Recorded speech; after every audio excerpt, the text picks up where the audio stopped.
I thought I'd take a little bit of a turn in the conversation now and talk a little bit about marketing and business side of things. And our conversation today has been about Hong Kong startups. We're close to a little country which is north of us, which is called China.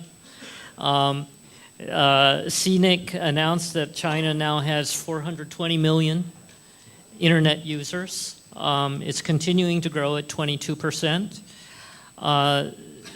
Hong Kong, as we can see from this event today, is getting signs of a very, would you say, vibrant startup community, which is beginning to find its own niche. 10 years ago, when I was in Hong Kong, everybody was saying, okay, we're in Hong Kong, we're a gateway into China. Because we've done business with China for a long time. Now, what is the position you see Hong Kong and Hong Kong startups going to take? Is it going to serve as a gateway into China, or is it going to focus more on the world outside of China? And part of the reason I ask this is because the internet in Hong Kong is very different from the internet in China. Number one, there's no Great Firewall, okay? Facebook in China is blocked. Twitter, blocked. YouTube, blocked, okay? Now, many people who are internet savvy can access all those sites using a VPN. But there are many Chinese companies, like Kaixin001, who do all the things which are, well, frankly, they're Facebook clones, okay? And you've got Sino Weibo, which is the Chinese domestically produced version of Twitter, and which has a huge number of users. So in one way, the internet in Hong Kong is much more similar to what's in the US or Europe or Japan or Korea than it is to what's going on in China. The relationship with the government is very different in China than it is here.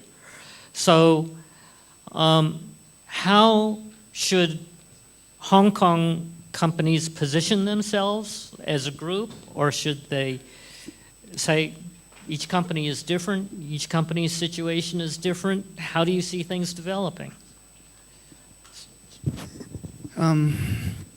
So I've actually worked on companies in the US, in the Bay Area. I actually did a startup in China and Hong Kong. I would have to say that if you're within internet, web, or mobile, really the best places to be are the Bay Area or in China directly. In Hong Kong, you do have, it is this middle ground. Things are not all blocked here. And in terms of trying to do a startup, it's much easier to set up one here than it is in China, especially if you're a foreigner. There's a lot of laws, trying to get investment into China is much more difficult. So, but the thing with China and the thing with the US is you have market size. Hong Kong is what, like 7 million people, Beijing is like, I don't even know, 20, 30. I mean, it's so much bigger, just one city, And when you develop in the US and you're developing in English, again, that can reach a lot of people. So my feeling is really those are the best places to be. I mean, even for us, our CTO moved to Beijing, and in terms of future engineering hires, we're actually looking to do it more over there. But Hong Kong is a good, I think, middle ground. It's a good place to start. Maybe eventually trying to go into China, although I would say would agree with Kin from the funding panel in that ideally, I think the local entrepreneurs in China really have the best chance of doing it. And actually, I would say the ones that were born and grew up in China went to the US for high school or college, or worked in the tech industry for a while, and then came back. I think those guys are really going to have the most advantage moving forward. Yeah, your question is, it is actually your questions, these questions that make me to really want to speak here because I want to help. And I started a company before and it's very painful. And I kind of agreed because Hong Kong is in a very ambiguous place and market size is small. And if you want to compete for the people in China, I mean, China entrepreneurs is very competitive. I think it is in average, right? I think they're even more competitive than the entrepreneurs in the US. They are much more hungry and they're much more driven even than the US entrepreneurs. And so I think it's really hard for you, it's hard for anyone, not Hong Kong, right? If you look at Google, Yahoo, anyone, it's hard for anyone to be able to beat the entrepreneurs in China, especially on the internet or the technology space. And so I don't have the solution here.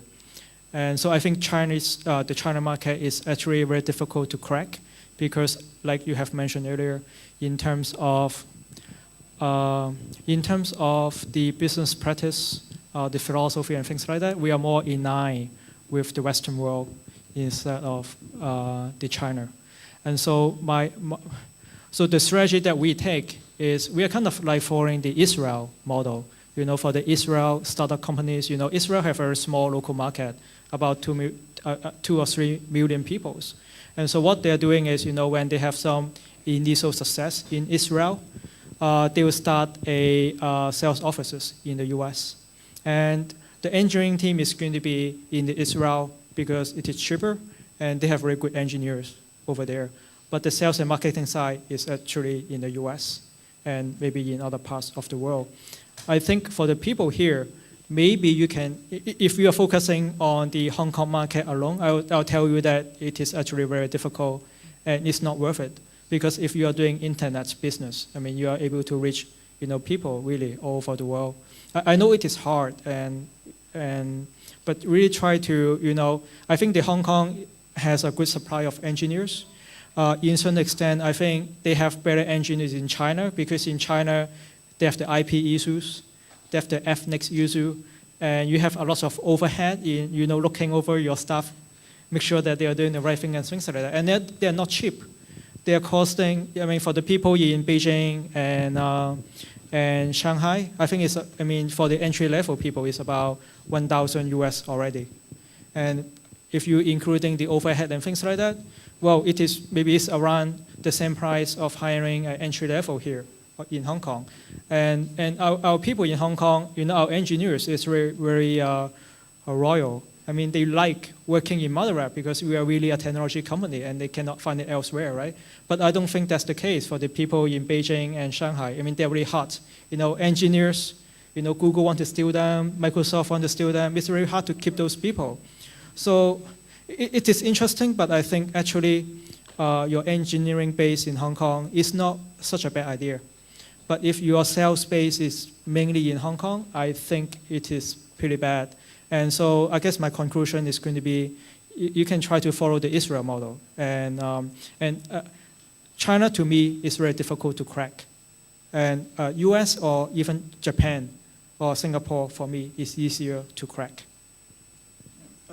I think I'm also along the same line with Ken, that, the China market is, have its own, behavior and kind of things that it makes us difficult to deal with. But for the companies that I work with, or even internally within Microsoft, I have been in Microsoft for like 5 years, but these 2 years I have been becoming a very significant portion of time that I need to work cross-border.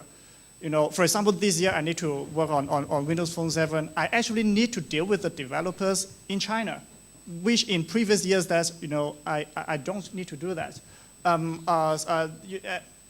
We're really blending that, but when we're working on that side, the integration is actually the most important and most difficult to do. for example, if you know that like Windows Phone 7 is not going to launch in China, in PRC, so it's just going to launch in Hong Kong. One of the things why the reason is that they do not have Facebook, but Facebook is a very important component in Windows Phone 7. So that's actually creates some headaches for us also. So I really go along the way with Ken. Yeah. Okay. With